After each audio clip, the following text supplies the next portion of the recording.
कठोपनिषद। कठोपनिषद ग्रंथ में प्रथमाध्याय और प्रथमाध्याय में तृतीय वल्ली और इस तृतीय वल्ली में आज 12वां मंत्र है। इस 12वें मंत्र की अवतरणिका को देखिए। तो शंका की जा रही है। पूर्व पक्षी बोल रहा है ननु गति ही चेत आगत्या अपि भवितव्यम कथम यस्मात् भूय न जायते इति। ठीक है, तो शंका ये हो रही है कि ऊपर जो 11वां मंत्र हुआ उस 11वें मंत्र में बताया था कि सबसे पर अर्थात सूक्ष्म व्यापक और अभ्यंतर परमात्मा है और उससे पर और कुछ नहीं है। परत्व की वह पराकाष्ठा है और सभी के लिए अंतिम गंतव्य स्थान वही है।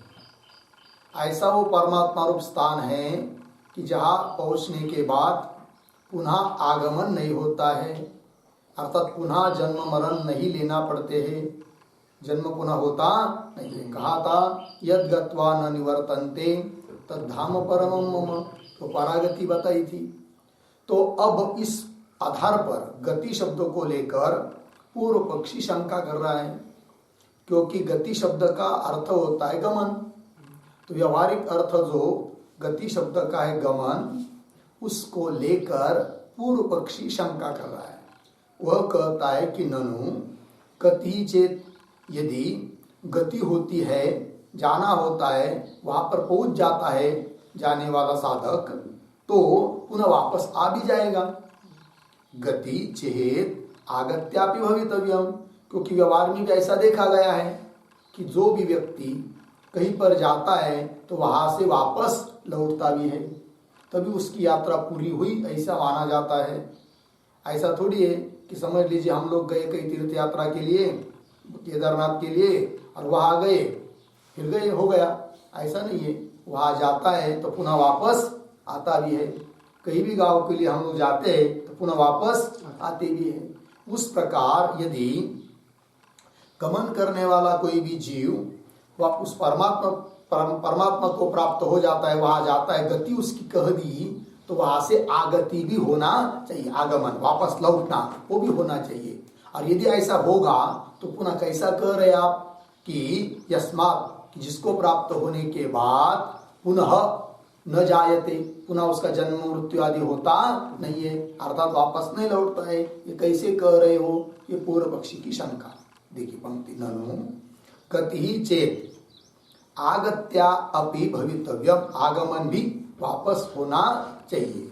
और यदि ऐसा होगा तो कथम, कैसा बोला जा रहा है तुम्हारे द्वारा कि यस्मात्, कि भूयः न जायते, कि जिसको प्राप्त होने पर पुनः वापस नहीं आता है, जन्म नहीं होता है करके, इति, ये हुई शंका। अब चलिए आगे उत्तर दे रहे हैं। नैष दोषः, यह कोई दोष नहीं है। क्यों कह रहे? सर्वस्य प्रत्यगात्मत्वात् अवगति एव गति इति उपचर्यते। अब सिद्धांती उत्तर दे रहे हैं कि भाई यहाँ पर गति शब्द का अर्थ व्यवहार का जैसा गमन ऐसा मत समझ। फिर क्या है? तो गति शब्द का अर्थ है कि अवगति। अवगति शब्द का अर्थ होता है ज्ञान, और वह जो आत्मा है वो सबका प्रत्येक आत्मा ही है, अतः वो कहीं जाता आता नहीं है। तो गति होती है मतलब उसका ज्ञान होता है, उसके ज्ञान को ही यहाँ पर गति कह दिया है। इसीलिए गति का अर्थ गमन, वहां जाएगा तो पुनः वापस भी आना चाहिए या उसका पुनः जन्म होना चाहिए, ये शंका कोई ठीक नहीं है। पंक्ति देखिए, न एष दोष सर्वस्य प्रत्यगात्मत्वात्, है कि नहीं? जिसको जानना है वो सबका क्या है? प्रत्यगात्मा है, अभ्यंतर है कि नहीं? अंतरात्मा है, साक्षी। तो सर्वस्य प्रत्यगात्मत्वात् अवगति एव गति, इति उपचर्यते, है तो अवगति, अवगति शब्द करता है ज्ञान, तो उस ज्ञान को ही गति इति उपचर्यते, मतलब गति शब्द से कहा जा रहा है। वैसा यहाँ पर फिर गति शब्द का अर्थ होता है अवाप्ति, प्राप्ति, है कि नहीं। तो गमन अर्थ नहीं है, क्या अर्थ है वो, प्राप्ति है, इसलिए वापस आना चाहिए, ये शंका ठीक नहीं। प्रत्यगात्मत्वात् अवगति एव गति इति उपचर्यते। अच्छा, फिर वो आत्मा जिसको जानना है वो प्रत्यगात्मा कहा आपने, तो प्रत्यगात्मा है कैसे, तो बोल रहे अभी सिद्ध किया प्रत्यगात्मा है करके, वही प्रत्यगात्मत्वं च दर्शितम इंद्रिय मनोबुद्धि परत्वेन, हो गया पूर्ण विराम। कैसा, इंद्रिय मनोबुद्धि परत्वेन प्रत्यगात्मत्वं च दर्शितम। तो तत्व साक्षी आत्मा ब्रह्म जिसको कहते हैं वो प्रत्यगात्मा कैसे, ऐसी यदि शंका करेगा वो, क्योंकि ऊपर क्या कहा उत्तर देते समय, वो सबका प्रत्यगात्मा होने से उसकी अवगति अर्थात उसका मय के रूप में ज्ञान, यही है गति, यही है प्राप्ति, है कि नहीं। किंतु वो प्रत्यगात्मा कैसा है, तो ऐसा कोई बोलेगा तो उसको कह रहे कि इंद्रिय मनो बुद्धि परत्वेन, तो इंद्रिय से आरंभ किया था, सबसे स्थूल पदार्थ पकड़ा था इंद्रियों को, फिर उससे पर बताया था अर्थों को, उससे पर बताया मन को, उससे पर बुद्धि, और बुद्धि से पर हिरण्यगर्भ, उससे पर अव्यक्त, और उससे पर परमात्मा, है कि नहीं। तो पर है अर्थात सूक्ष्म है, व्यापक है, और प्रत्यगात्मा अर्थात अभ्यंतर है कि सबका अपना स्वरूप है कि नहीं। तो वो आत्मा प्रत्यगात्मा है, इस बात की सिद्धि इसके पहले के मंत्र में, दो मंत्रों में इंद्रिय मन बुद्धि इत्यादि का परत्व परत्व परत्व दिखाते हुए बता दी है, ठीक है। इंद्रिय मनोबुद्धि परत्वेन प्रत्यगात्मत्वं च दर्शितम, लग गया इतना, आगे चलिए।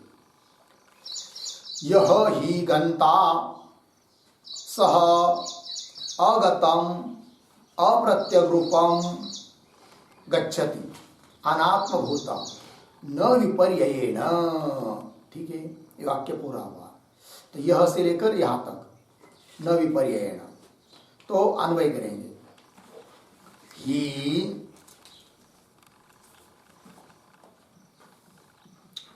पीछे यह गंता सह, एक शब्द छोड़कर अप्रत्यग्रूपम, आगे अनात्मभूतम, पीछे अगतम गच्छति न विपर्ययेण, ठीक हो गया। अब देखिए भाई, जो मुमुक्षु है, जो कि ब्रह्म तत्व को जानने के लिए प्रयास करके ब्रह्म तत्व को जान लेता है, तो उसका गमन नहीं बोला जाता, क्योंकि गमन कहाँ होता है उसको समझा रहे ही, क्योंकि ये तो ही यह गंता व्यवहार में जो गमन करने वाला होता है, जाने वाला होता है, वो कहाँ जाता है, तो वहां जाता है सह, वहां जाता है कहाँ, कि जो जिस ऐसे स्थान को जाता है कि जो स्थान क्या है, अप्रत्यग्रूप है और अनात्मभूत है और अगतम गच्छति, वहां जाता है। जो भी कोई जाने वाला व्यवहार में जिस स्थान को पहुंच रहा है वो स्थान, उसके तीन विशेषण, कैसा, अप्रत्यग्रूपम, एक बात, ठीक है। अप्रत्यग्रूपम मतलब क्या, तो दो शब्द है, एक प्रत्यग्रूप एक अप्रत्यग्रूप। प्रत्यग्रूप होता है स्वयं का स्वरूप, अपना आत्मा, है कि नहीं, और अप्रत्यग्रूप में होता है बाह्य, कि जो अपना आत्मा नहीं है, अपना स्वरूप नहीं है, अपने से भिन्न है, उसको कहेंगे क्या, अप्रत्यग्रूप, ठीक है।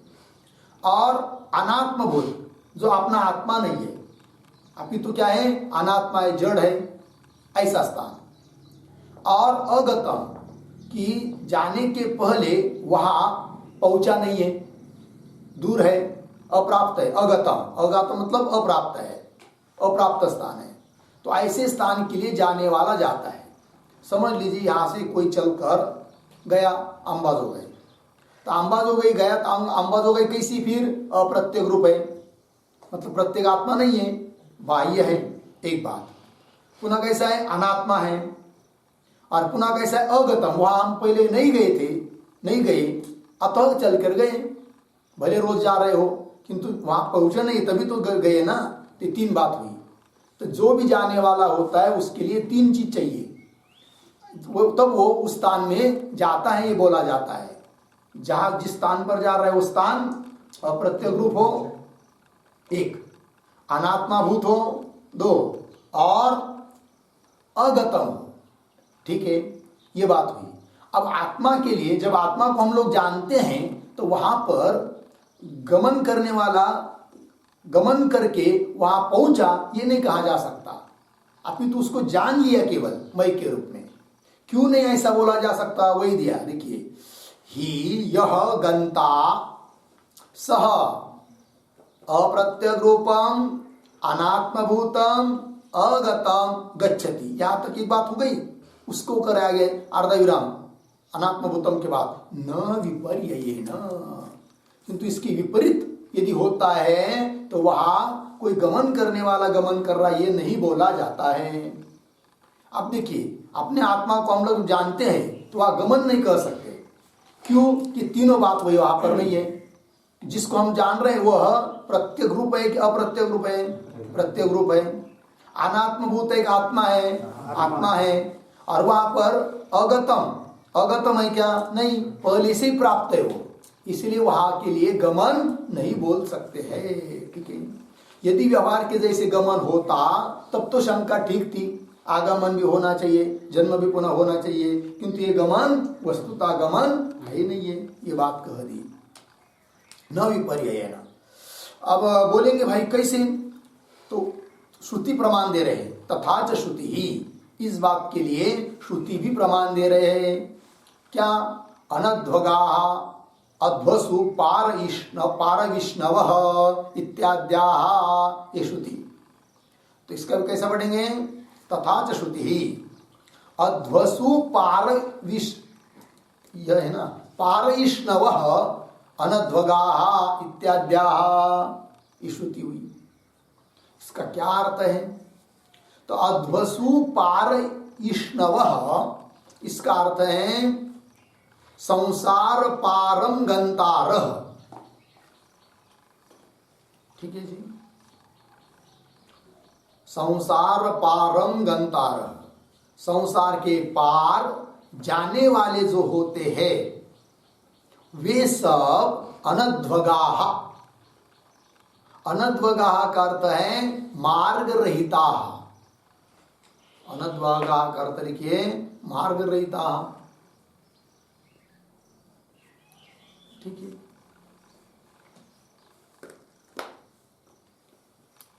तो अध्वसु पारयिष्णव मतलब संसार मार्ग से पार जाने वाले, मतलब संसार से बाहर होने की इच्छा करने वाले, वे तो कैसे होते, अनध्वगा, मार्ग रहिता, मार्ग रहित होते हैं, अर्थात उसका कोई गमन नहीं होता है। तो मार्ग तो तीन बताए थे, है कि नहीं, उत्तरायण, दक्षिणायन और अधोगति, इन सभी मार्गों को अतीत होते हैं, अर्थात उनका वस्तुतः कोई गमन होता नहीं है, ये बात कहना। इत्यादि आगे, तथा च दर्शयति प्रत्यगात्मत्वं सर्वस्य। अब वो आत्मा जो ब्रह्म जिसको जानना है, वह जो कि सबसे पार है, पर है, वह सबका प्रत्यगात्मा है। इसी बात को आगे वाला मतलब 12 नंबर का भी मंत्र बता रहा है। ये कह रहे हैं तथा च दर्शयति प्रत्यगात्मत्वं सर्वस्य, इसको भी अन्वय, तथा च सर्वस्य प्रत्यगात्मत्वं दर्शयति, सबका यह प्रत्यगात्मा है, इसी बात को श्रुति दिखा रही है। ठीक है ना। अब फिर क्या सिद्ध हुआ? प्रत्येगात्मा सिद्ध होने से प्रत्येगात्मा होने के कारण अप्रत्यक रूप नहीं है वो, अतः गमन उसमें गमन होता है, ये कहा नहीं जा सकता। और गमन ही नहीं है तो उससे पुनः आगमन भी होना चाहिए, ये प्रश्न ही उपस्थित होता नहीं है। ये बात हुई। तो मंत्रों को पढ़ते हैं। एष सर्वेषु भूतेषु गूढोत्मान प्रकाशते दृश्यते त्वग्रया बुद्ध्या सूक्ष्मया सूक्ष्मदर्शिभिः एष सर्वेषु भूतेषु गूढोत्मानं प्रकाशते दृश्यते त्वग्रया बुद्ध्या सूक्ष्मया सूक्ष्मदर्शिभिः। एषः सर्वेषु भूतेषु गूढः आत्मा न प्रकाशते दृश्यते तु अग्रया बुद्ध्या सूक्ष्मया सूक्ष्मदर्शिभिः। अन्वय एषः आत्मा सर्वेषु भूतेषु गूढः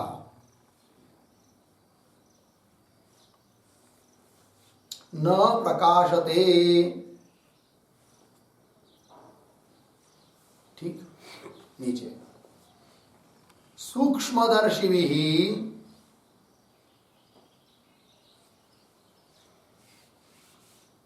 अग्र्या सूक्ष्मया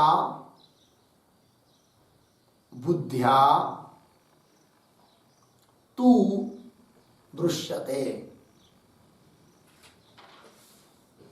ठीक है, अर्थ करेगी। एष आत्मा, यह आत्मा, यह आत्मा मतलब ऊपर के मंत्र में इंद्रिय मन बुद्धि आदि करते करते सबसे पर जिसको बताया गया, यह आत्मा सर्वेषु भूतेषु गूढ़, सभी प्राणी मात्रों में, सभी प्राणी मात्रों के हृदय में गूढ़ है, छिपा हुआ है, अविद्या से आच्छन्न है, ढका हुआ है।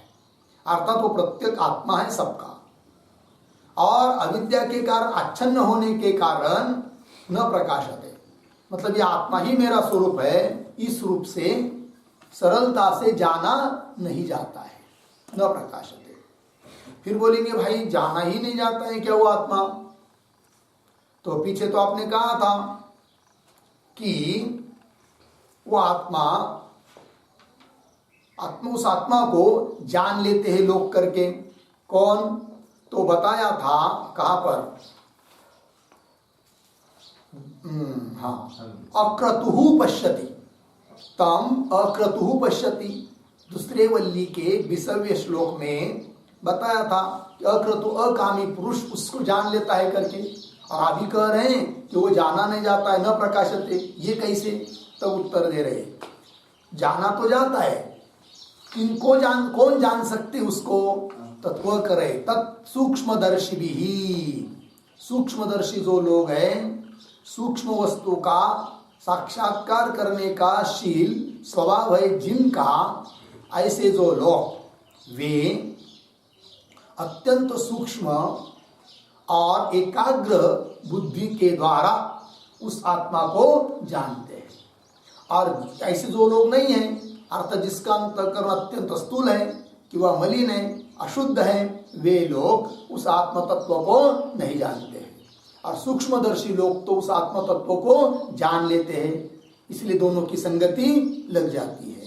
तो कौन कौन दोनों की न प्रकाशते, ये भी संगति लग जा रही है कि अशुद्ध अंतःकरण वाले के लिए वो न प्रकाशते, और जिसका शुद्ध अंतःकरण है, एकाग्र है बुद्धि, सूक्ष्म हुई है बुद्धि, ऐसे व्यक्ति के लिए तो जाना जाता है, दृश्यते है कि नहीं। इसलिए अक्रतुहु पश्यति ये पीछे कहा था, और मत्वा धीर न शोचति ये भी कहेंगे।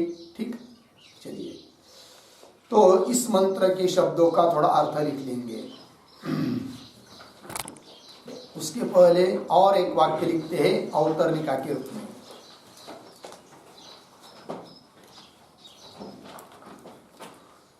एवं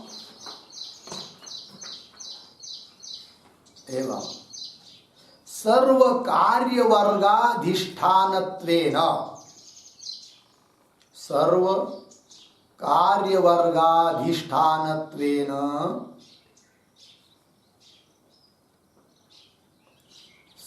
कार्यवर्गाधिष्ठानत्वेन उक्तस्य आत्मनः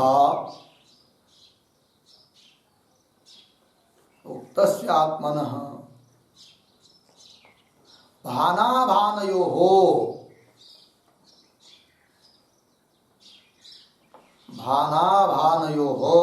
हेतुम् आह।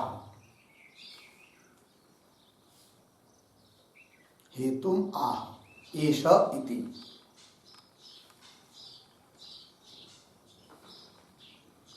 ठीक है, देखो भाई। एवं सर्व कार्यवर्गाधिष्ठानत्वेन, सभी कार्यवर्गों का अधिष्ठान आत्मा है, और अधिष्ठान होने के कारण अधिष्ठानत्वेन उक्तस्य आत्मनः, अधिष्ठान रूप से कहा हुआ जो आत्मा अर्थात जो कि सबका प्रत्येक आत्मा है, उसका भान अभान, तो भान के लिए कारण क्या है और अभान के लिए क्या हेतु है, इस बात को स्पष्ट कर रहा है यह मंत्र। तो चलिए, तो अर्थ लिखते हैं एषः प्रतीक, एषः बराबर इंद्रियादि कार्यवर्गात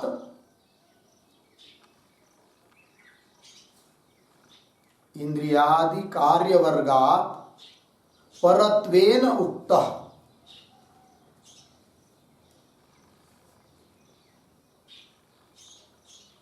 परत्वेन उक्तः प्रतीक आत्मा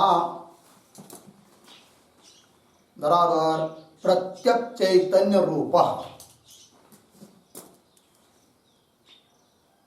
प्रत्यक चैतन्य रूपः। कौंस में लिखिए प्रत्यग भिन्न परमात्मा, प्रत्यग भिन्न परमात्मा, कौंस बंद। आगे प्रतीक सर्वेषु बराबर ब्रह्मादि स्तंभांतेषु,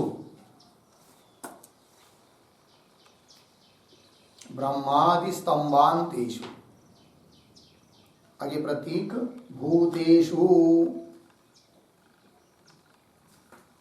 बराबर प्राणिषु स्थितः अपि,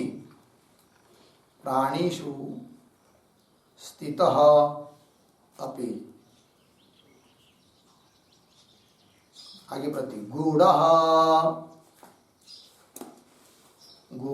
बराबर अविद्यया आच्छादितः सन्,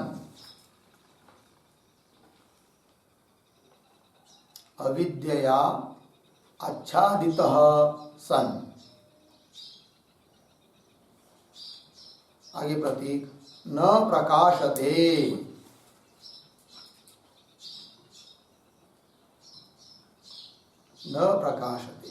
बराबर आत्मा इति न बुध्यते,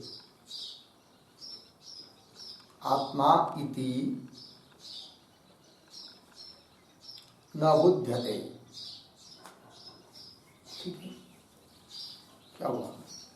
न प्रकाशते प्रतीक है, उसका अर्थ आत्मा इति न बुध्यते। कौंस में लिखे थोड़ा और अर्थ, सर्वस्मात्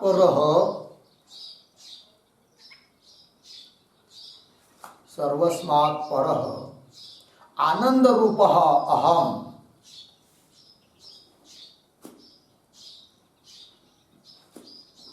आनंद रूपः अहम् इति व्यवहार योग्यः,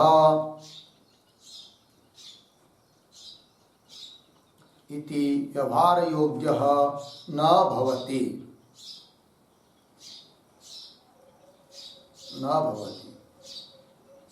पूर्ण विराम कौंस बंद।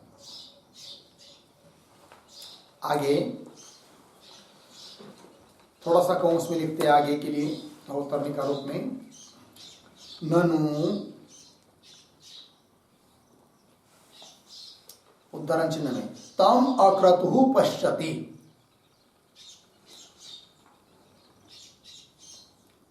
तम अक्रतु पश्यति, उसका नंबर है 1 2 20 कठोपनिषद में 1 2 20।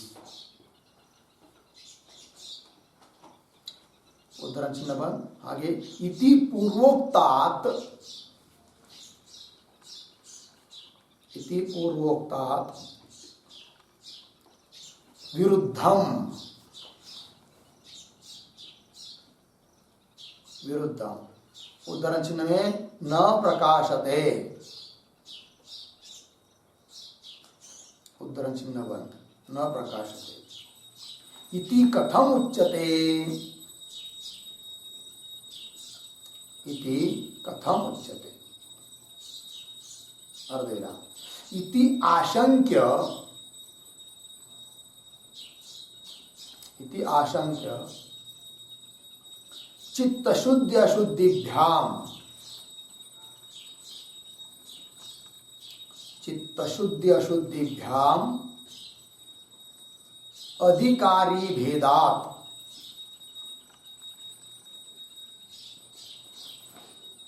अधिकारी भेदात् न विरोधः, न विरोधः इति आह। आगे की तरफ बांध देकर कंस बांध, फिर आगे प्रतीक सूक्ष्मदर्शिभिः,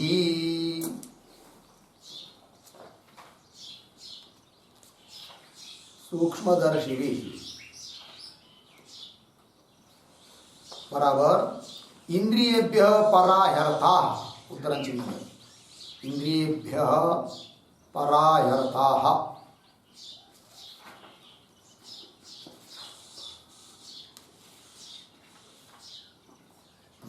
आगे उद्धरण चिन्ह में इत्यादि प्रकारेण, इत्यादि प्रकारेण उत्तरोत्तर सूक्ष्मत्व विचारेण, उत्तरोत्तर सूक्ष्मत्व विचारेण सूक्ष्म आत्मतत्वं, सूक्ष्म आत्मतत्वं द्रष्टुं शीलं येषाम्,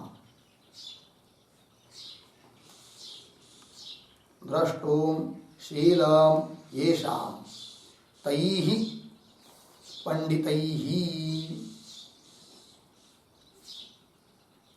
तैः पंडितैः। हो गया। आगे प्रति अग्र्या बराबर मुख्यया, मुख्यया गुरुपदिष्ट महावाक्य जन्यया,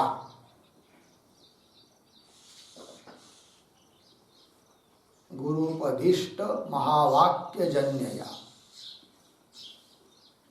कौंस में लिखिए एकाग्रताम आपन्नया,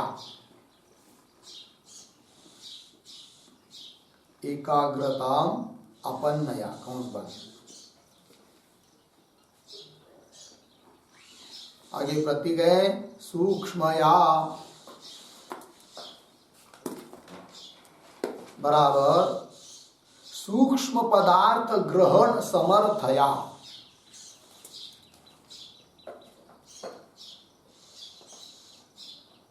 सूक्ष्म पदार्थ ग्रहण समर्थया। आगे प्रतीक बुद्ध्या,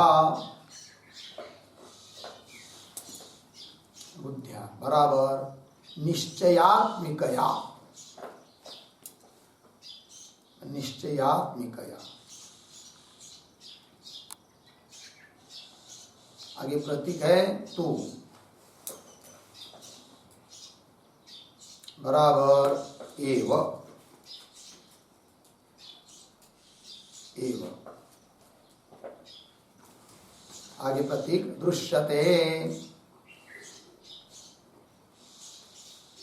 दृश्यते बराबर एष आत्मा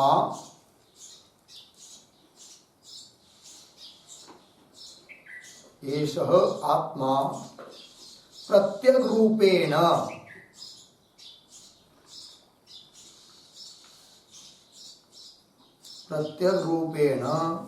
साक्षात् क्रियते। साक्षात क्रियते, ठीक हो गया। अर्थ को देखिए, तो यह आत्मा, येष आत्मा, येष मतलब इंद्रियादि कार्य वर्गात परत्वेन उक्त, इंद्रिय मन बुद्धि इत्यादि से पर रूप से कहा गया पीछे। ऐसा आत्मा, आत्मा मतलब प्रत्यक्ष चैतन्य, प्रत्येक भिन्न परमात्मा ब्रह्म, ठीक। कैसा है? सर्वेषु भूतेषु, ब्रह्मादि से लेकर ब्रह्मदेव से लेकर स्तंभ पर्यंत जितने भी प्राणी वर्ग हैं उन सभी प्राणियों में स्थित अपि। सर्वेषु भूतेषु, सभी प्राणी वर्गों में, सबके हृदय में स्थित होने पर भी कैसा है? गूढ़। गूढ़ का अर्थ कर दिया अविद्या आच्छादित, अविद्या के द्वारा वो आच्छादित ढका हुआ है, इसलिए न प्रकाशते, उसका ज्ञान नहीं होता है। न प्रकाशते का अर्थ कर दिया आत्मा इति न बुध्यते, यही हमारा आत्मा है, यही हमारा स्वरूप है, इस रूप से नहीं जाना जाता है, ठीक। मतलब सर्वस्मात् पर आनंद रूप, सबसे पर आनंद यही है जिसका स्वरूप सच्चिद आनंद, वही मैं हूं, इस प्रकार के व्यवहार योग्य नहीं होता है।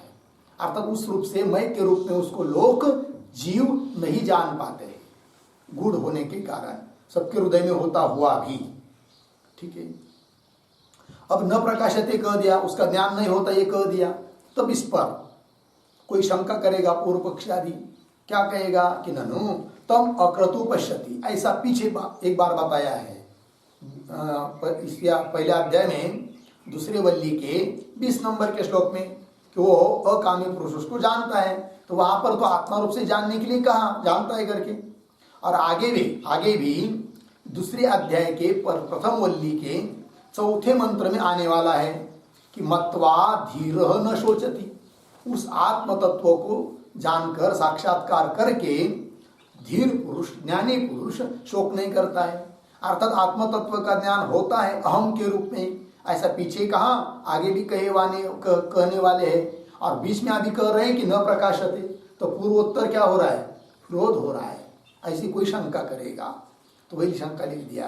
तम अक्रतो पश्यति वित शोक इति पूर्वोक्ता विरुद्धम, विरुद्ध बोल रहे आप, न प्रकाशति इति कथम उच्यते इति आशंक्य, ऐसी शंका करके उत्तर देंगे कि चित्त शुद्धि अशुद्धिभ्याम दो है, किसी का चित्त शुद्ध है, किसी का अशुद्ध है, इसलिए अधिकारी का भेद होता है।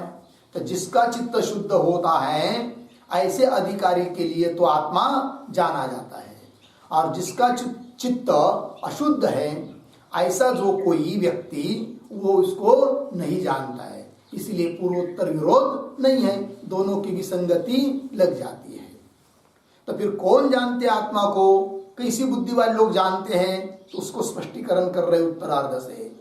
तो प्रतीक बताया सूक्ष्मदर्शी भी, तो सूक्ष्मदर्शी भी शब्द का अर्थ कर रहे हैं कि इंद्रियेभ्य पराहर्ता, पीछे के मंत्र में बताया ना, इत्यादि प्रकारेण, इत्यादि रूप से उत्तरोत्तर सूक्ष्मत्व विचारेण, इससे आगे वो सूक्ष्म है, उससे वो सूक्ष्म है, उससे वो सूक्ष्म है, ऐसा चिंतन करते करते करते उस सूक्ष्म आत्म तत्व को ही देखने का शील स्वभाव बन गया है जिनका, तई ही सूक्ष्मदर्शी भी, ऐसे सूक्ष्मदर्शी पुरुषों के द्वारा अर्थात पंडितों के द्वारा ही उस आत्मा को जाना जाता है। वो भी कैसे? तो अग्रया सूक्ष्मया बुद्धिया, अग्रया का अर्थ कर दिया मुख्यया, मतलब गुरुपदिष्ट महावाक्य जन्यया, गुरु के द्वारा उपदिष्ट जो महावाक्य, उस महावाक्य से उत्पन्न होने वाली जो वृत्ति बुद्धि, उससे अर्थात जो बुद्धि एकाग्रता को प्राप्त हो चुकी है, ऐसी। और कैसी? तो बुद्धिया का दो विशेषण, अग्रया और सूक्ष्मया। तो अग्रया बताया, अब सूक्ष्मया का बता रहे, सूक्ष्म पदार्थ ग्रहण समर्थया, सूक्ष्म पदार्थ का ग्रहण करने के लिए समर्थ ऐसी जो बुद्धि, उस बुद्धि के द्वारा, बुद्धिया मतलब निश्चयात्मिकया, निश्चयात्मक उस बुद्धि के द्वारा, तू का मतलब एव, उस निश्चयात्मक बुद्धि के द्वारा ही दृश्यते, दृश्यते का अर्थ कर दिया, एष आत्मा प्रत्येक रूपेण साक्षात क्रियते, यह आत्मा प्रत्येक रूप से, मतलब आत्मा ही मैं हूं, इस रूप से उसका साक्षात्कार किया जाता है। लग गया अर्थ? चलिए, ये हो गया भाई मंत्र का अर्थ, ठीक है। अब भाष्य को देखेंगे। एषः प्रतीक है, उसका अर्थ कर रहे पुरुष, एषः मतलब पुरुष। आगे प्रतीक सर्वेषु, इसका अर्थ कर रहे हैं ब्रह्मादि स्तंभ पर्यंतेषु, ब्रह्मदेव से लेकर स्तंभ पर्यंत सभी प्राणी वर्ग, ब्रह्मादि स्तंभ पर्यंतेषु भूतेषु, सभी भूतों में, गूढ़, गूढ़ का अर्थ कर रहे हैं संवृत्त, संवृत्त का अर्थ होता है आवृत्त, आच्छादित, ठीक है। आगे चलिए, दर्शन श्रवणादि कर्मा अविद्या माया छन्न ततः एव आत्मा न प्रकाशते आत्मत्वेन कस्यचित्, पूर्णविराम, ठीक है। तो फिर से देखिए, एषः पुरुष सर्वेषु ब्रह्मादि स्तंभ पर्यंतेषु भूतेषु गूढ़, गूढ़ का अर्थ कर दिया संवृत्त, तो संवृत्त कह आत्मा, आगे आया ना आत्मा न प्रकाशते, तो संवृत्त का संबंध किसके साथ है? आत्मा के साथ। ढका हुआ आत्मा न प्रकाशते, संवृत्त गूढ़। अब बोलेंगे भाई आत्मा यदि इस प्रकार से ढका हुआ है, अर्थात उसका ज्ञान नहीं हो रहा है, इसका मतलब यदि उसका प्रकाशन नहीं हो रहा है, ज्ञान नहीं हो रहा है, तो नहीं है ऐसा हम कहेंगे, शून्य है, वो है नहीं, ऐसा कोई कल्पना कर सकता है। तो ऐसा कोई न समझे कि आत्मा है नहीं, फिर तो उसका उसके समझने का शंका का निवर्तन करने के लिए शब्द दे रहे बीच में, दर्शन श्रवणादि कर्म, अर्थात प्रकाशित नहीं हो रहा, इसका मतलब आत्मा है नहीं, ऐसा कोई न समझे, इसलिए कह दिया कि वह आत्मा दर्शन श्रवण, देखना सुनना इत्यादि लिंगों के द्वारा, इत्यादि चिन्हों के द्वारा जाना जाता है। कौन? आत्मा, अर्थात आत्मा है, इस बात की सिद्धि है कि नहीं? प्रकाशित नहीं हो रहा इसका मतलब नहीं है, ये कह नहीं सकते। तो दर्शन श्रवणादि कर्मा कौन? आत्मा। पुनः कैसा? अविद्या माया छन्न, अविद्या रूप जो माया उससे अच्छन्न है, आच्छादित है, आवृत्त है, इसलिए प्रकाशित नहीं हो रहा है। कौन? आत्मा। तो यहां पर दर्शन श्रवणादि कर्म पद आया, उसका विग्रह लिख लेंगे। दर्शन श्रवणादीनी,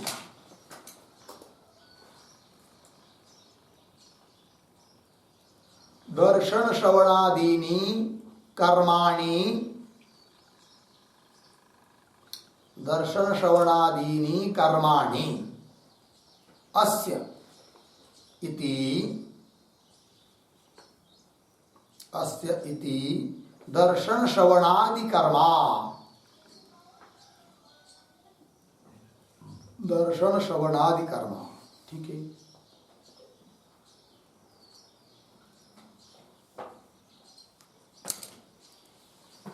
दर्शन श्रवण है कि नहीं, उसके बल पर रही, शरीर तो जड़ है, देख नहीं सकता, सुन नहीं सकता, किंतु हम देख रहे हैं, सुन रहे हैं, तो दर्शन श्रवणादि है कर्म जिसके, तथा दर्शन श्रवणादि कर्म, ठीक है। अर्थात इस चिन्ह से वो जाना जा रहा है आत्मा, कि जिसके सत्ता से ही दर्शन श्रवणादि कर्म हो रहे हैं। फिर क्यों उसका ज्ञान नहीं होता? ऐसा है तो कह रहे अविद्या माया छन्न, दो शब्द प्रयोग हुआ यहाँ पर, अविद्या और माया, ठीक है। तो अविद्या शब्द में, शब्द से ने कहा था, अविद्या शब्द का जो उल्लेख किया उसका तात्पर्य है कि ज्ञान के द्वारा उसका निराश होता है। किसका? अज्ञान का, माया का, है कि नहीं? इसलिए कह दिया अविद्या। और माया क्यों कहा? फिर वो मिथ्या है। माया शब्द का अर्थ मिथ्या होता है। इस बात को बताने के लिए शब्द प्रयोग हुआ माया। तो लिखना हो तो लिख सकते हैं, अविद्या इति ज्ञान निरस्यत्वम उच्यते।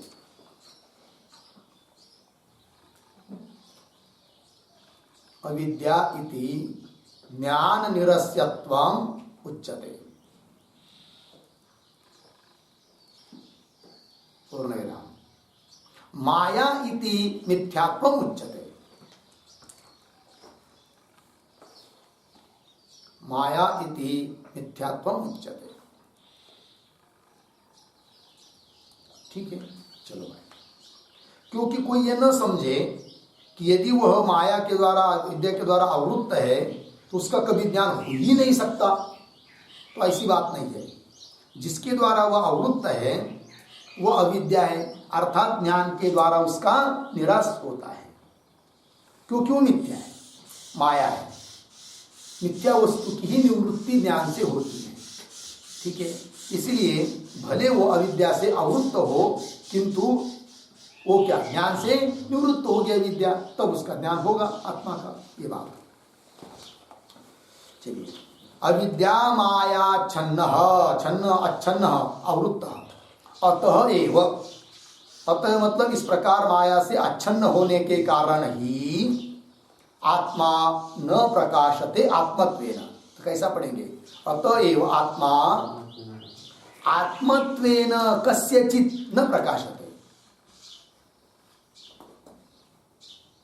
आत्मा आत्मत्वेन कस्यचित् न प्रकाशते। ठीक है, चलो भाई। आत्मा आत्मत्वेन, आत्मा रूप से किसी को ज्ञान नहीं हो रहा है। ज्ञान तो सबको है, मैं के रूप में सबको। मैं के रूप में मतलब कैसे? शरीर इंद्रियादि को लेकर सब लोग तो बोल रहे हैं मैं जा रहा हूं, मैं खा रहा हूं, मैं बैठ रहा हूं। तो देहादिक अनात्म पदार्थों को मिश्रित करके सबको ज्ञान है, किंतु देह इंद्रियादि संगात को अलग करके शुद्ध स्वरूप से मैं के रूप में ज्ञान किसी को नहीं हो रहा है। वही कह रहे हैं कि आत्मा आत्मत्वेन, आत्मा रूप से कस्यचित् किसी को भी न प्रकाशते। बोले कितना आश्चर्य है, वो अपना स्वरूप होते हुए भी उसको मैं के रूप में कोई नहीं जान रहा है। जबकि पढ़ाया जा रहा है बार बार कि वो आत्मा तो है, आत्मा तो है, आत्मा तो है, तो भी नहीं ज्ञान हो रहा है उसका। और जिस बात को नहीं पढ़ाया उस बात को न पढ़ाया हुआ भी जन्मता लोग जान रहे कि मैं अमुक का पुत्र हूं, मैं देवदत्त हूं, मैं यज्ञदत्त हूं। कितना बड़ा आश्चर्य है। यही तो बड़ी माया है। इसी बात को बता रहे अब भाष्यकार। अहो अति गंभीरा दुरवगाह्या विचित्रा माया च इयं यदयं सर्वः जन्तुः परमार्थतः परमार्थ सतत्वः अपि एवं बोध्यमानः अहम परमात्मा इति न गृह्णाति। ठीक है, पूर्ण विराम। तो इतने को ही पहले अर्थ समझ लेंगे। तो देखो भाई, तो थोड़ा सा अन्वय भी करेंगे। सबसे पहला शब्द है अहो। फिर बीच में आया है इयम, च के बाद मिला अहो, इसके बाद इयम, उसके पीछे माया, उसके पीछे अति गंभीरा दुरवगाह्या विचित्रा च।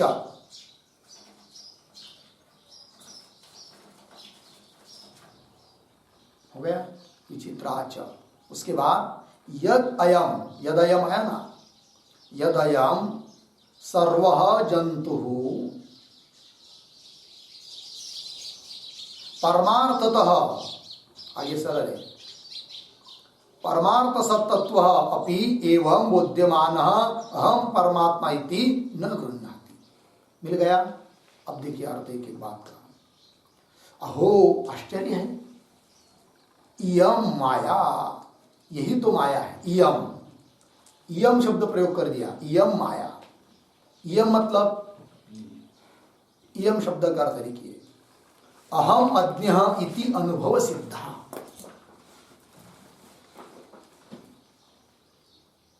अहम अज्ञः इति अनुभव सिद्धा।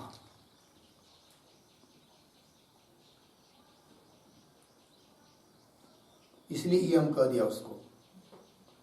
मैं अज्ञानी हूं, इस अनुभव से सिद्ध है वो माया। तो चलिए अभी, इयम माया कैसी है वो माया, उसकी विशेषण अति गंभीरा एक, दुरव गाह्या दो, विचित्रा, ऐसी वो माया है। लगा इतना? च दुरव विचित्रा च के आगे यदयम, यदयम मतलब यया अयम यदयम, ऐसा विग्रह कर सकते हैं उसका, है कि नहीं? यया मतलब जिस माया के द्वारा, अयम सर्व जंतु, मिला पंक्ति कि वह यत् का अर्थ यस्मात् भी कर सकते हैं, जिस कारण से कि अयम सर्व जंतु, तो यत् का अर्थ यया हो सकता है, क्यों यस्मात्। तो यया करेंगे तो जिस माया के मां द्वारा अयम सर्व जंतु, जंतु मतलब सर्व प्राणी, जंतु का अर्थ क्या है? प्राणी, सर्व विशेषण है उसका, सर्व जंतु मतलब सर्व प्राणी, कि जो इस जगत में संसार रूप में दिखाई दे रहे हैं। संसारन दृश्यमान, अयम, अयम का अर्थ संसारन दृश्यमान है कि नहीं, जन्म मरण को प्राप्त हुए दिखाई दे रहे हैं। तो अयम सर्व जंतु, आगे देखिए, परमार्थतः, परमार्थतः शब्द का अर्थ है वस्तुतः, परमार्थ सतत्व अपि, मिल रहे पंक्ति। तो वास्तविक ये सभी जंतु, सभी प्राणी परमार्थ सतत्व, सतत्व का अर्थ होता है स्वरूप, पारमार्थिक स्वरूप होने पर भी, परमार्थ सतत्व अपि, और इतना ही नहीं, एवं बोध्यमान, इस प्रकार उसको बोध कराया, समझ लीजिए कि भाई तू देवदत्त नहीं है, यज्ञदत्त नहीं है, ये शरीर तुम्हारा नहीं है, ये शरीर पंचमहाभूतों का है, वो ये शरीर दृश्य है, तू उसका दृष्टा है, वो तप्रोत सच्चिदानंद घन तू आत्मा है। इस प्रकार उस जीव को बोध कराने पर भी, पंक्ति देखिए, एवं बोध्यमान अहम परमात्मा न गृह्णाति, तो भी मैं परमात्मा हूं इति न गृह्णाति, ऐसा नहीं जानता है। अहो इयं माया, क्या यह आश्चर्य है इस माया का? पूरा अर्थ भाव समझ में आया कि नहीं?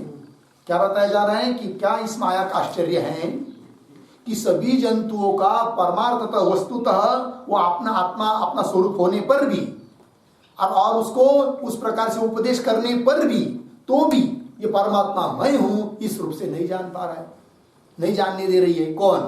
माया। देखो ऐसी ही माया है। लग गया अर्थ? तो एक एक बात का थोड़ा और स्पष्टीकरण करते हैं अब, एक एक शब्द का। तो चलो शुरू से, अयम, इयम माया, इतना तो लग गया ना। अति गंभीरा, ये उसकी विशेषण है। तो अति गंभीरा क्यों कहा जाता है माया को? दुर्वगाया क्यों विशेषण दिया? विचित्रा क्या है? एक एक बात को लिखते हैं। अति गंभीरा, इसका अर्थ लिखेंगे,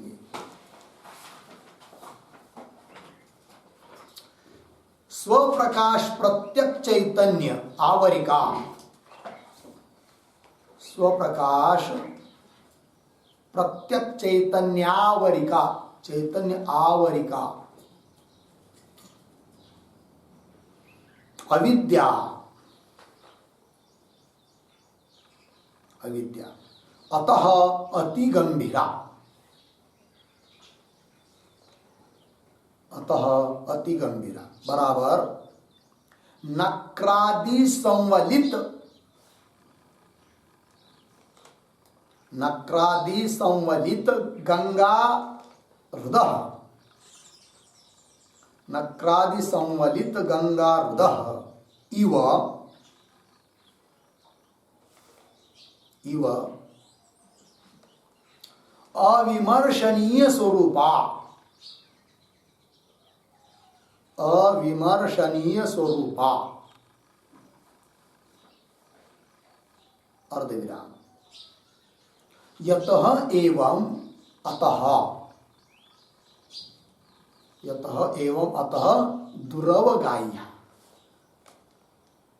ठीक है, पूर्ण विराम। अब अर्थ देख लीजिए, इतने का ही एक शब्द का अर्थ। तो स्वप्रकाश चैतन्य, स्वयं प्रकाशभूत जो चैतन्य है प्रत्यगात्मा, उसका आवरण करने वाली है कौन? माया, आवरिका, अविद्या। इसलिए अति गंभीर है। अति गंभीर है मतलब क्या? उदाहरण देकर समझा रहे हैं।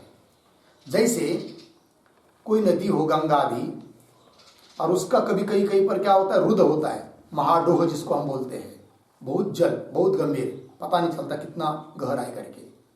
और उसमें भी नकरादि हो, मगर आदि, तो नकरादि से युक्त ऐसा जो गंगा का कोई खदा ठिकाना कि जिसका अंत नहीं है, वो जैसा उसके लिए जैसा बोला जाता है अति गंभीर है, उसी प्रकार यह माया प्रत्यक्ष चैतन्य को जो आवरण कर रही है वह भी अविमर्शनीय स्वरूपा, अर्थात उसके स्वरूप का विमर्श नहीं कर सकते, अंदाज नहीं लगा सकते, ऐसी है वो कौन? माया। इसलिए उसको कह दिया क्या? अति गंभीरा। और अति गंभीर है इसलिए वह दुरवगाह्या। ठीक है, अब दुरवगाह्या इसलिए अति गंभीर इसलिए दुरवगाह्या है, किंतु दुरवगाह्या मतलब क्या? तो उसका भी अर्थ लिखिए। मायायाम स्थित्वा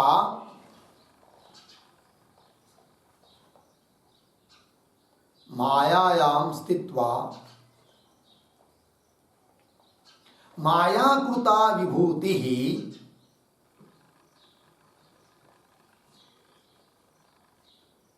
मायाकृता विभूति ही इयति इयति इति निर्धारयितुम् इति निर्धारयितुं न शक्यते केनचित्, न शक्यते केनचित्। अतः सा दुरवगाह्या, अतः सा दुरवगाह्या। ठीक, चलो भाई अर्थ। मायायाम स्थित्वा, हम लोग माया में विद्यमान है और माया में रहकर मायाकृता विभूति, माया का जो ऐश्वर्य है, वैभव, विभूति है, ये इतनी है, इतनी निर्धारयितुं न शक्यते, उस बात को हम जान नहीं सकते। अतः उसको कह दिया क्या? दुरवगाह्या। जान नहीं सकती उसका क्या स्वरूप कैसे है करके, कितनी उसकी मर्यादा है करके, दुरवगाह्या है। ठीक है, चलिए। हाँ, माया से अतिरिक्त बाहर हो जाएंगे, ब्रह्म में स्थित हो जाएंगे, तब तो मिथ्या रूप से माया को जान लेंगे। किंतु माया में स्थित रहकर उसकी इयति विभूति, इतनी उसकी विभूति है, इस प्रकार से हम जान नहीं सकते। अघटित घटना है, माया है। ठीक है ना, चलिए। और पुनः कैसी? विचित्रा, विचित्रा भी कह दिया माया को। तो विचित्रा है मतलब क्या? तो विचित्रा का अर्थ लिखिए, नाना शक्ति युक्ता,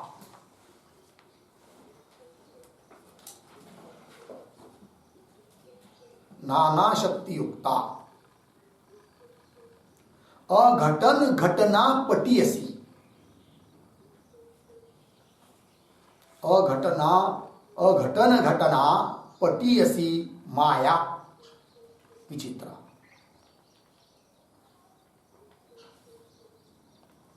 विचित्रा। ठीक है, चलो भाई। नाना शक्ति युक्ता, अनेक शक्ति से युक्त है कौन? माया। इसलिए और अघटन घटना, जो घटना घटित नहीं हो सकती है, ऐसी घटना को भी कराने वाली है, ऐसी घटना को कराने में वो चतुर है, इसलिए उसको कह दिया क्या है? वो विचित्रा है कि नहीं? चलो भाई, ऐसी माया है अति गंभीरा, दुरवगाह्या, विचित्रा। ठीक है ना, आगे। यद अयम, यया, जिसके द्वारा अयम सर्व जंतु, ये सभी प्राणी मात्र, उन सभी प्राणी मात्रों को मात्र कैसे परमार्थतः वस्तुतः परमार्थ सतत्व, परमार्थ सतत्व का अर्थ होता है स्वरूप, पारमार्थिक स्वरूप है, चैतन्य स्वरूप है, आत्मा ही है। ऐसा होने पर भी सतत्व अपि और एवं बोध्यमान, चलो भाई उसको पता नहीं है कोई बात नहीं, किंतु समझाने पर भी बोध्यमान अहम परमात्मा न गृह्णाति, तो भी मैं परमात्मा हूं इस बात को ग्रहण नहीं कर पाते हैं। ठीक है ना। चलिए बोध्यमान, बोध्यमान पर एक वाक्य,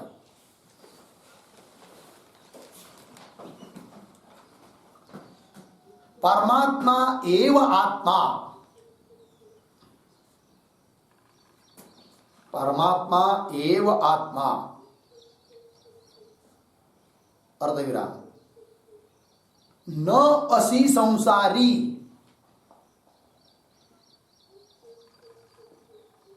न असि संसारी इति बोध्यमानः अपि, इति बोध्यमानः अपि अहम परमात्मा एव, अहम परमात्मा एव आत्मा इति न गृह्णाति, परमात्मा एव आत्मा इति न गृह्णाति। हो गया अर्थ। देखिए तो बोध कराया उसको, ज्ञान कराया गुरु ने, शास्त्र ने, तो भी नहीं जान पा रहा है। कैसा ज्ञान कराया? परमात्मा एव आत्मा, अरे परमात्मा ही आत्मा है, परमात्मा ही तुम हो, फिर कौन नहीं हो? न असि संसारी त्वम, तू संसारी नहीं है, जीव नहीं है, कर्ता भोक्ता तू नहीं है।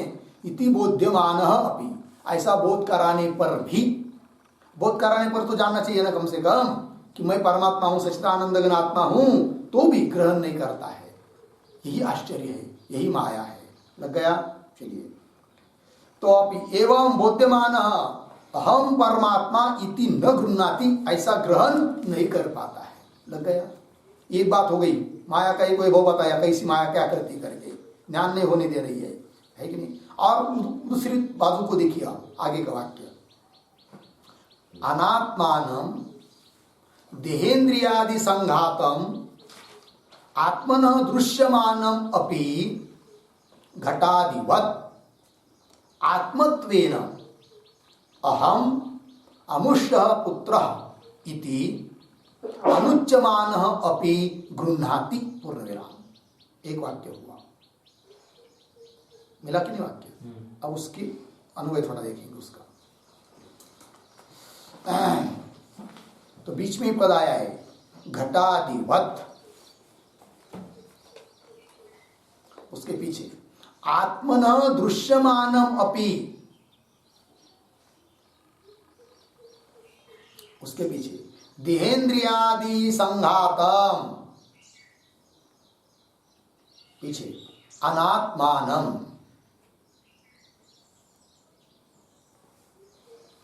अनात्मानम। हो गया? फिर आगे चलते हैं, आगे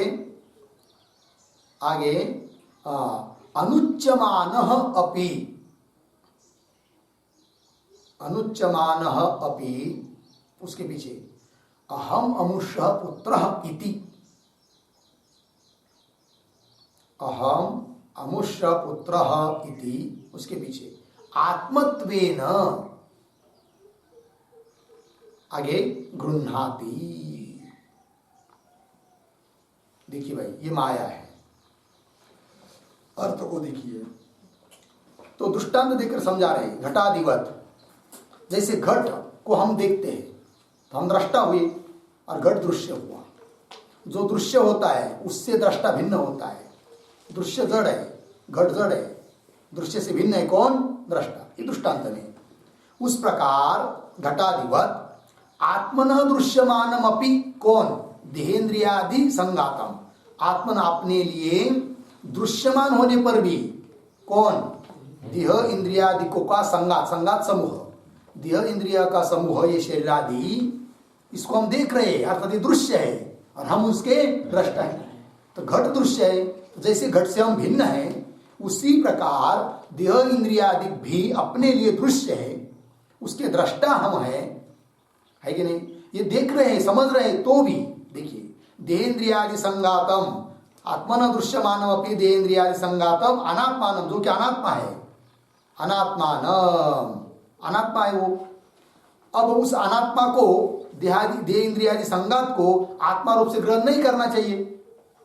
और ऐसा कोई किसी ने उपदेश भी नहीं किया कि देह तू है करके, तो उपदेश न करने पर भी, देह इंद्रियादि दृश्य होने पर भी, तो भी हम उसको आत्मा रूप से जान रहे हैं कि मैं देवदत्त का पुत्र हूं, मैं यज्ञदत्त का पुत्र हूं, आम का मित्र हूं, है कि नहीं, ये मैं हूं, इस रूप में देवदत्त हूं, यज्ञदत्त हूं, आमके का पुत्र हूं।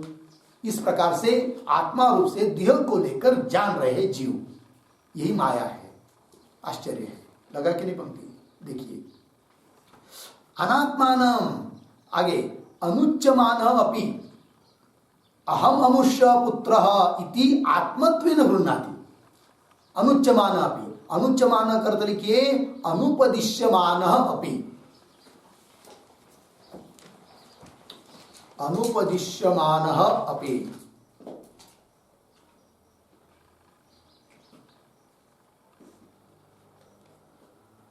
अनुपदिश्यमान अपि बराबर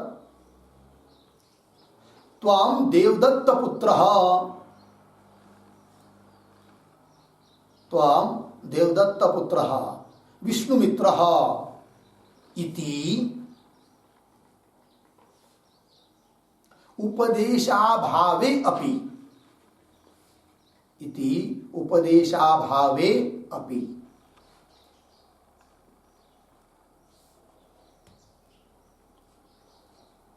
ठीक है जी, अर्थ देखिए भाई। अनुच्यमान का अर्थ कर दिया अनुपदिश्यमान, उसका भी अर्थ स्पष्टीकरण कर दिया कि कोई उपदेश नहीं कर रहा है हमको। किस प्रकार से? कि तू देवदत्त का पुत्र है, विष्णु का मित्र है, अमुक तुम्हारा नाम है और ये देह ही तुम्हारा स्वरूप है। इस प्रकार के उपदेश का अभाव होने पर भी उस देह को लेकर, अनात्मा को लेकर, दृश्य देह को लेकर अपनी मनुष्य जीव उसको आत्मा रूप से समझ रहा है। आत्मत्वेन गृह्णाति। लगा? चलिए, अनुच्यमान अपि अहम अमुष्य पुत्र, भाष्य में मैं अमके का पुत्र हूं इति, इस रूप से आत्मत्वेन गृह्णाति, आत्मा रूप से जान रहा है। तो सरल सरल क्या बात हो गई कि जो वस्तुतः अपना स्वरूप है, जबकि उसका उपदेश भी शास्त्र और गुरु कर रहे हैं, तो भी उस अपने स्वरूप को नहीं जान रहा है। और जो अपना स्वरूप नहीं है, जो संगात है, जो दृश्य है, अनात्मा है, और उसके लिए किसी ने उपदेश भी नहीं किया, तो भी ऐसे देहादि को लेकर उसको ही अपना स्वरूप समझकर आदमी व्यवहार कर रहा है। यही तो माया है, यही माया का आश्चर्य है। इसलिए उसको कह दिया माया कैसी है? अति गंभीरा, दुरवगाया, विचित्रा, ऐसी ये माया है। अहो, आश्चर्य है इस माया का। ठीक है जी, आगे चलिए। आगे नूनम पद मिला, नूनम परस्य एव मायया मुमुह्यमान सर्वः लोक भ्रमिति तथा च स्मरणम।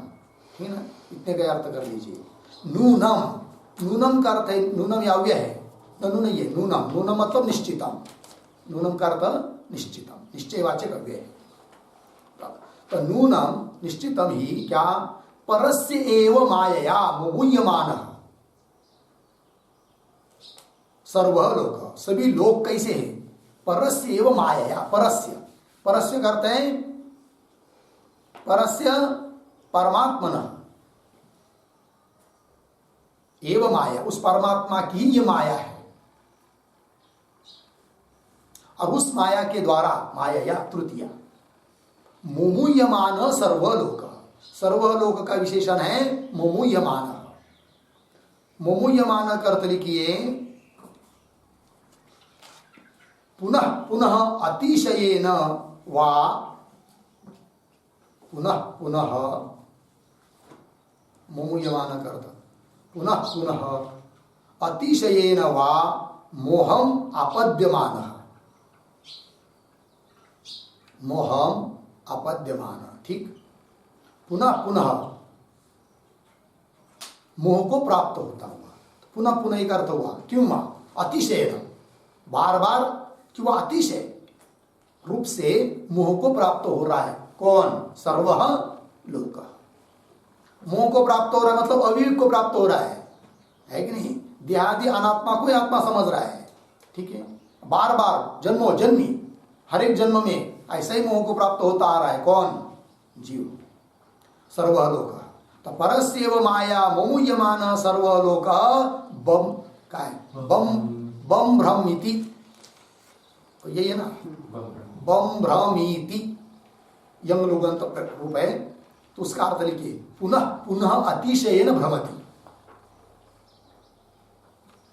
पुनः पुनः अतिशयेन भ्रमति मतलब बार बार भ्रम को ही प्राप्त हो रहा है, बार बार मोहित हो रहा है माया के द्वारा और बार बार भ्रम को ही प्राप्त हो रहा है, ठीक है। इति तो बोलेंगे इसके लिए प्रमाण क्या? तथाच स्मरणम, स्मृति का प्रमाण दे रहे हैं। नहम प्रकाश सर्वस्य योग माया समाहूत इत्यादि, ठीक है जी। ये प्रमाण दिया कि नाहम प्रकाश, गीता 7वां अध्याय 25 नंबर का श्लोक। भगवान कह रहे कि योग माया समाहूत अहम सर्वस्य न प्रकाश, योग माया के द्वारा आवृत्त ऐसा जो मैं सबके लिए प्रकाशित नहीं होता, अर्थात माया के द्वारा आवृत्त है अपना स्वरूप। लगे अर्थ? इत्यादि ये गीता का प्रमाण दे दिया, ठीक है। अब आगे की पंक्ति ननु, ननु विरुद्ध मिला ना, उसके ऊपर लिखिए आक्षेप।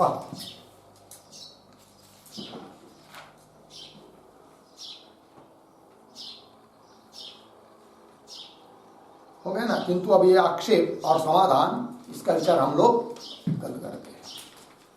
ओम पूर्णमदः पूर्णमिदं पूर्णात् पूर्णमुदच्यते पूर्णस्य पूर्णमादाय पूर्णमेवावशिष्यते। ओम शांति शांति शांति।